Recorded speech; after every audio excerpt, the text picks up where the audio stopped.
Welcome back to my channel ASHAs daily vibes. ఈ రోజు అయితే నేను 4 డిఫరెంట్ స్టైల్లో అయితే దోశలు అనేవి మీతో షేర్ చేసుకోబోతున్నాను. సూపర్ టేస్టీగా చాలా బాగుంటుందండి. ఇది కారం దోశ. మరి ఎలా చేశానో మరి చూసేద్దామా ప్రాసెస్. ఒక గ్లాస్ మినపప్పుకి 2 గ్లాస్ ఆఫ్ రైస్ అనేది వేసుకొని ఒక 8 అవర్స్ నానబెట్టేసుకున్నానండి. తర్వాత అయితే ఇలాగా గ్రైండ్ చేసేసుకున్నాను అనమాట. బ్యాటరీ కన్సిస్టెన్సీ వచ్చిన వరకు. ఫస్ట్ మనం కారం చట్నీ దోశ కోసం అయితే నేను ప్రిపేర్ చేసుకుంటున్నాను. ఒక 6 to 7 ఎండుమిర్చి వేడి నీటిలో అయితే వేసుకొని నానబెట్టేసుకోవాలండి.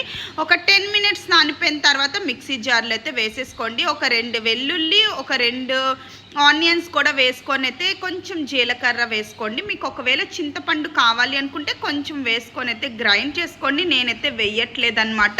ఇలా మనకి బ్యాటర్ ఏమో కొంచెం థిక్గా ఉన్నట్టయితే గ్రైండ్ చేసేసుకోవాలి. చూడడానికి ఎంత బాగుంది కదా. ఇంకా మనం పక్కనే ప్యాన్ పెట్టుకొని ప్యాన్ హీట్ ఎక్కిన తర్వాత మనం దోశలు అనేవి ఎలా వేసుకుంటామో కొంచెం థిక్గా అయితే వేసుకోండి. అప్పుడు బాగా క్రిస్పీగా అయితే కాలుతుందన్నమాట. దోశ అనేది వేసుకున్న తర్వాత ఒక టేబుల్ స్పూన్ ఆయిల్ కూడా వేసుకొని జస్ట్ ఒక 1 మినిట్ అలా కాలనివ్వండి. కాలిన తర్వాత అప్పుడు మనం ఈ చట్నీ అనేది అప్లై చేసుకుంటే అంటుకోకుండా అయితే ఉంటుందన్నమాట. ఇప్పుడు మనం చట్నీ అనేది వేసుకొని మొత్తం అంతా దోశకైతే అప్లై చేసేసుకోవాలన్నమాట. బాగా స్ప్రెడ్ చేసేసుకోండి.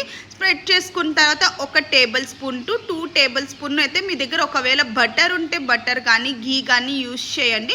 నేనైతే ఆయిల్ మాత్రమే యూస్ చేస్తున్నాను. మా ఇంట్లో ఎవరు కూడా బటర్ కానీ ఘీ వేస్తే అంతగా నచ్చుకోరనమాట తినడానికి.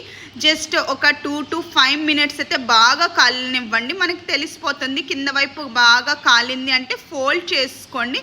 ఫోల్డ్ చేసుకొని ఇంకో వైపు కూడా జస్ట్ ఇలా టర్న్ చేసుకొని ఒక 1 మినిట్ అలా కాలిన తర్వాత మనం ప్లేట్లోకి తీసేసుకుంటే సరిపోతుందండి. మళ్ళీ ప్యాన్ అనేది బాగా హీట్ ఎక్కిన తర్వాత మళ్ళీ దోశ లాగైతే వేసేసుకోవాలన్నమాట. వన్స్ దోశలా అయితే వేసుకొని ఒక టేబుల్ స్పూన్ వరకు ఆయిల్ అనేది వేసుకోండి. దీంట్లో అయితే నేను కారం పొడి అయితే వేస్తున్నానండి. ఆల్రెడీ ఇది కూడా నేను ఇంట్లోనే ప్రిపేర్ చేశాను, వీడియోస్ అయితే పెట్టాను. ఒకవేళ ఎవరికైనా రెసిపీ కావాలి అంటే కమెంట్ చేయండి, డెఫినెట్గా మళ్ళీ నేను షేర్ చేస్తాను.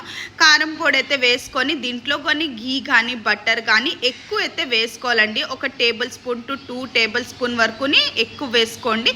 నేనైతే ఆయిల్ అనేది వేసుకొని జస్ట్ ఒక 5 మినిట్స్ అలా కాలిన తర్వాత ఇలా ఫోల్డ్ చేసుకొని టర్న్ చేసుకొని ఇంకో వైపు జస్ట్ ఒక 1 మినిట్ కాలి మనం ప్లేట్లోకి తీసేసుకుంటే సరిపోతుందండి. ఇప్పుడు చిన్నపిల్లలు చాలా వరకుని మనకి క్యారెట్ కానీ ఆనియన్స్ కానీ తినడానికి అస్సలు నచ్చుకోరు కదా.